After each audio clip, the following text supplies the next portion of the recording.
Tonight, the King 5 investigators exposed the school district serving military families in Western Washington is under fire for allegations of ignoring medically fragile students. As Susanna Frame reports, the Clover Park School District has spent thousands of dollars fighting two families who say that they're having to beg for the education that their children are entitled to.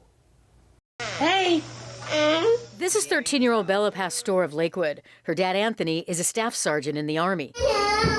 Awty Galvan just turned 6. Her dad is in the military as well, as an Air Force tech sergeant. Both of these girls were born with life-threatening conditions that require 24/7 care with a nurse.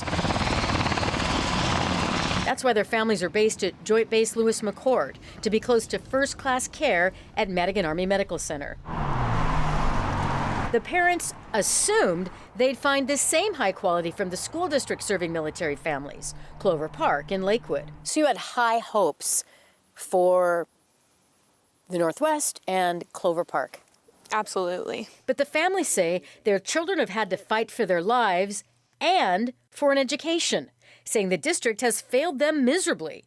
In legal filings, they accuse Clover Park of threatening them, ignoring them, and refusing to provide the girls with an education.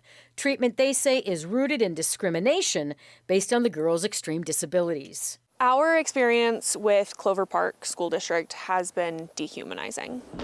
They don't treat her like a child entitled to an education. It feels like Bella was treated as less deserving. Hey, Bella. That because she has special education needs and disabilities, she has less value. Federal and state laws require school districts to provide children with disabilities a free and appropriate education. For Awty and Bella, the parents say that needs to happen at home. Several Army doctors agree the girls are too medically fragile to go to school. Madigan doctors wrote common illnesses of childhood can become life-threatening for them and that a homebound school option is necessary. Between the two cases, 22 medical professionals, including doctors here at Children's Hospital, weighed in, saying for their safety, the girls needed to receive services inside their homes. But the district had a different idea. They wrote over and over the girls needed to come to school to get an education. In Bella's case, the district gave an ultimatum. If you don't come to school, we'll enroll you in online learning. But for her, that wasn't an option. Bella is legally blind. Is there any way the Clover Park School District didn't know that Bella could not attend online? They knew. They knew.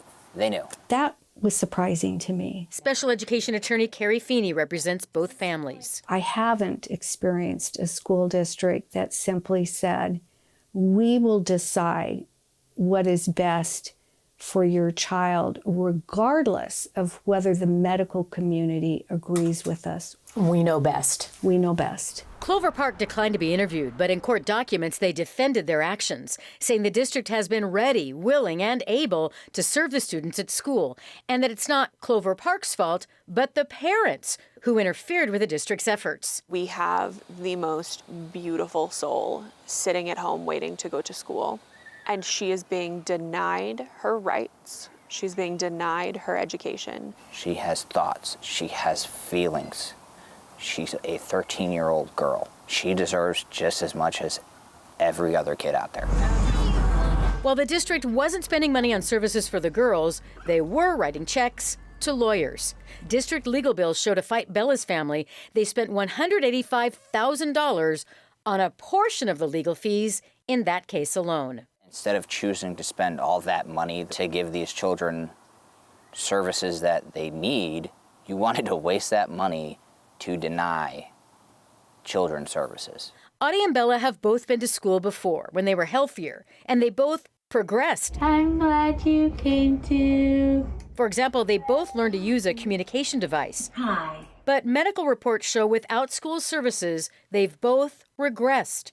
A painful realization for the families trying to give their girls the best life possible in whatever time they have left. The hardest part of this journey is knowing that our time with her is limited and that she could die before she accesses the education that she is entitled to. It is morally wrong, it is ethically wrong, it is legally wrong, and the worst part is that they know it is wrong and they don't care. So we have important updates on both of these cases. A judge recently found Clover Park violated Bella's rights to an education and ordered them to bring services into her home. And 3 days after we called the district this month to alert them about this story, they signed a settlement agreement with Awty's family, and they've now agreed to serve Awty in the home as well. So yes, progress made, but you know what? The parents say the damage is really done. These girls are never going to get those years back. They've already regressed. Bella, the older child, hasn't had schooling for 4 years, and Awty is going on a year and a half. So they've really been through the ringer. So even though these cases have been settled, as you said, they've lost so much waiting for this. Right, and it, will they ever be able to catch back up is to be seen. I mean, the dad said those attorney's fees, just could have diverted those into education. None of this would have been a story. Yeah. All right. Thanks, Susanna.